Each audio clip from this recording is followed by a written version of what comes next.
The Miami air carried the scent of salt and rain that evening, heavy, humid, as if the city itself remembered something it couldn't quite let go of. Neon lights from the cafes flickered onto puddled sidewalks, and the sound of a distant saxophone drifted through the night. Lucia hadn't been back in years. She used to call this city home, or maybe, more truthfully, his home, because everything in Miami still whispered his name, Mateo. Even saying it silently made her chest tighten, as though time had conspired to fold in on itself. She was 47 now, hair kissed by gray, heart softened by years of almost happiness. But tonight, she was walking toward a cafe she hadn't stepped into since she was 29, the night everything broke. The cafe hadn't changed much. The same warm amber lights, the same mural of sunflowers along the far wall, the same clinking of spoons against tiny espresso cups. But there was one difference: the man behind the piano. He was older now, his shoulders not as straight, his hair streaked with silver. But when he turned, Dios mío, the years melted away. Mateo. He froze when he saw her. His hands lingered above the piano keys as though uncertain which world he belonged to, the melody he'd been playing or the ghost standing at the door. "Lucia," he said, and her name came out both question and prayer. She smiled faintly, the kind of smile that holds too much inside. "It's been a long time, mi amor." He stood slowly, disbelief softening into something tender. 16 years. I stopped counting after 10. It hurt less that way.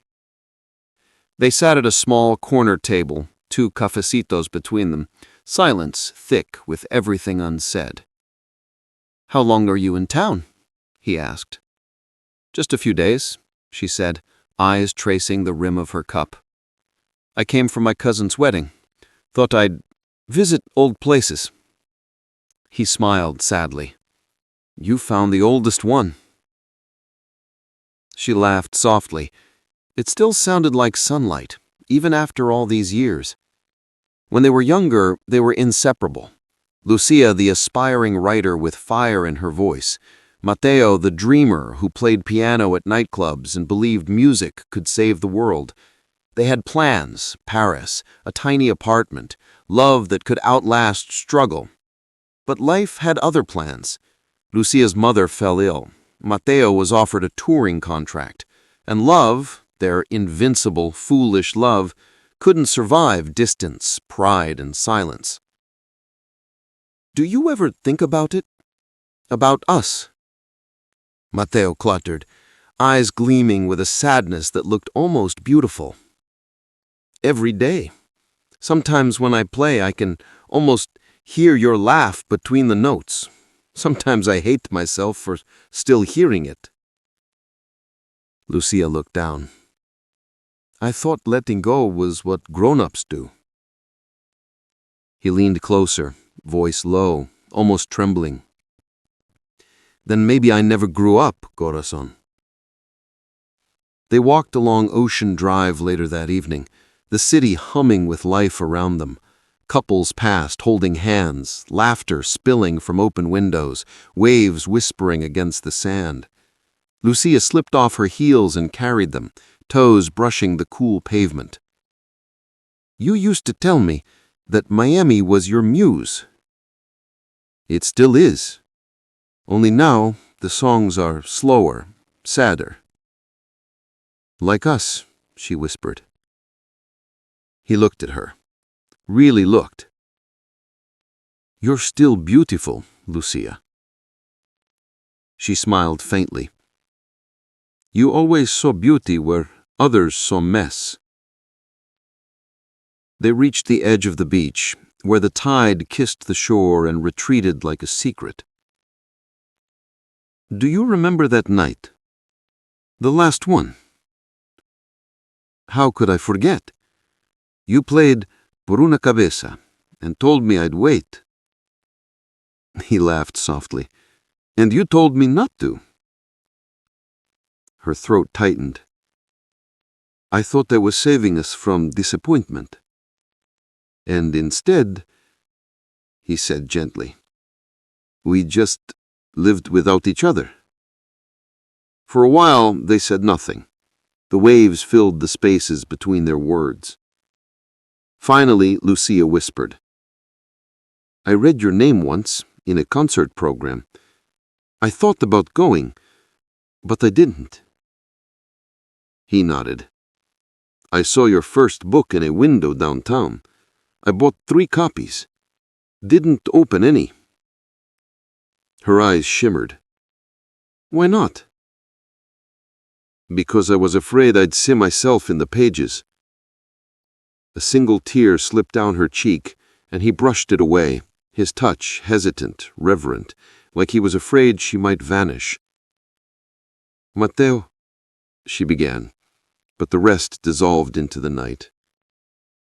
He drew in a shaky breath. We were so young. I thought love could fix everything. It doesn't fix. It teaches. He nodded. And what did it teach you? She met his eyes, steady and soft. That some people belong to each other, even when they don't end up together. They stayed there until the horizon began to pale, the first hints of dawn painting the sky pink and gold. Lucia turned to him, tears glinting in her lashes. I have to go. He nodded, because words were useless now. She leaned forward and kissed his cheek, slow, lingering, full of years and silence and forgiveness. Tu cuidas, mi amor. He smiled faintly. Always. And just before she walked away, he said, Lucia, I kept the song, the one I never finished. It was for you. She closed her eyes, and for a moment she looked like the girl he used to know. Then play it for me now, she said. He sat at the old piano on the boardwalk, one of those forgotten street instruments painted in wild colors, and began to play. The notes were gentle, aching, full of everything they couldn't say. Lucia stood there, the wind lifting her hair, the sea reflecting dawnlight across her face. When the song ended, she whispered, Goodbye, Mateo. He smiled sadly. No, mi amor, just hasta siempre. Years later, when people spoke of the pianist who used to play by the ocean, they said he always ended his nights with a single melody, soft, haunting, unfinished. No one knew who it was for. But sometimes, when the tide was low and the night was quiet, you could almost hear a woman's voice in the breeze, whispering back, I never said goodbye. The end.